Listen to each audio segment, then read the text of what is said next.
തിരുവനന്തപുരം മംഗലപുരത്ത് സ്ത്രീ മരിച്ച സംഭവത്തിൽ പ്രതി എന്ന് സംശയിക്കുന്നയാളുടെ CCTV ദൃശ്യങ്ങൾ ഇപ്പോൾ മാതൃഭൂമി ന്യൂസിന് ലഭിച്ചിട്ടുണ്ട്. പ്രതിയെക്കുറിച്ച് കൂടുതൽ സൂചനകൾ ലഭിച്ചു. മോഷണ ശ്രമത്തിനിടെയുള്ള കൊലപാതകമെന്നാണ് സൂചനയെന്ന് പോലീസ് പറയുന്നു. ദൃശ്യങ്ങളിലേക്ക്.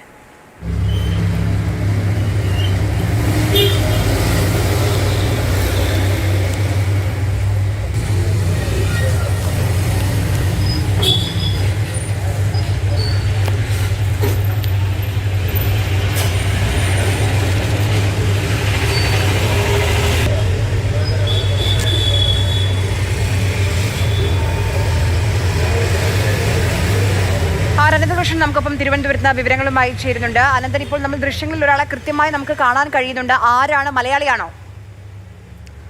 ആര്യ, ഇന്ന് രാവിലെയാണ് തിരുവനന്തപുരം മംഗലപുരത്തിന് സമീപം കൊയ്ത്തൂർ കോണത്ത് 69-കാരിയെ വീടിനോട് ചേർന്ന പുരയിടത്തിൽ മരിച്ച നിലയിൽ കണ്ടെത്തിയത്.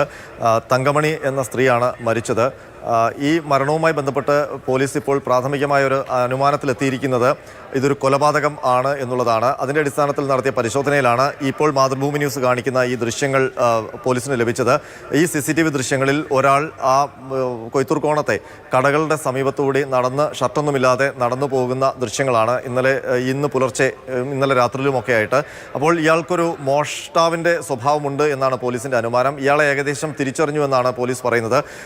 ആര്യ ചോദിച്ചതുപോലെ ഇയാൾ മലയാളിയാണോ മറ്റേതെങ്കിലും സംസ്ഥാനക്കാരനാണോ എന്നുള്ള കാര്യത്തിൽ ഇതുവരെ വ്യക്തതയില്ല. അയാളെക്കുറിച്ചുള്ള കൂടുതൽ വിവരങ്ങൾ പോലീസ് പുറത്തുവിട്ടിട്ടില്ല.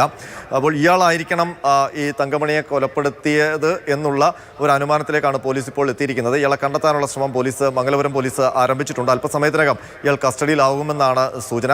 ഇന്ന് പുലർച്ചെയാണ് തങ്കമണിയുടെ മൃതദേഹം വീടിനോട് ചേർന്ന പുരയിടത്തിൽ കണ്ടെത്തിയത്. സഹോദരിയാണ് ഈ മൃതദേഹം കണ്ടെത്തിയത്. കണ്ടപ്പോൾ തന്നെ ഒരു കൊലപാതകത്തിൻ്റെ എല്ലാ ലക്ഷണങ്ങളും ഉണ്ടായിരുന്നു. മുഖത്ത് മുറിവുണ്ടായിരുന്നു. കാതിലുണ്ടായിരുന്ന കമ്മലുകൾ, സ്വർണ്ണക്കമ്മലുകൾ കാണാനില്ല. മാത്രമല്ല അവർ ഉടുത്തിരുന്ന മുണ്ട് അത് ഉപയോഗിച്ച് ആ ശരീരം പുതച്ച രീതിയിലാണ്. അപ്പോൾ മറ്റൊരാളുടെ ഇടപെടൽ അവിടെ പ്രകടമാണ്. അങ്ങനെ പുതച്ച നിലയിലാണ് ഇത് കണ്ടെത്തിയത്. അപ്പോൾ ഒരു മോഷണ ശ്രമത്തിനിടെ, ഈ ആഭരണങ്ങൾ മോഷ്ടിക്കുന്നതിനിടെ ഒരു കൊലപാതകം നടത്തി പ്രതി രക്ഷപ്പെട്ടതാണ് എന്നുള്ളൊരു അനുമാനത്തിലേക്ക് അപ്പോൾ തന്നെ പോലീസ് എത്തി. അങ്ങനെയാണ് സമീപത്തെ CCTV ദൃശ്യങ്ങളൊക്കെ പരിശോധിച്ചത്. ഇപ്പോൾ ലഭിച്ചിരിക്കുന്ന ഏറ്റവും നിർണായകമായ പ്രതിയിലേക്ക് നേരിട്ടെത്താവുന്ന തെളിവാണ് ഇപ്പോൾ പോലീസിന് ലഭിച്ചത്. ആ ദൃശ്യങ്ങളാണ് ഇപ്പോൾ മാതൃഭൂമി ന്യൂസ് കാണിക്കുന്നത്. ഏതാണ്ട് അടുത്ത മണിക്കൂറുകൾക്കുള്ളിൽ തന്നെ ഈ പ്രതിയെ മംഗലപുരം പോലീസ് അറസ്റ്റ് ചെയ്യുമെന്ന് തന്നെ പ്രതീക്ഷിക്കാം.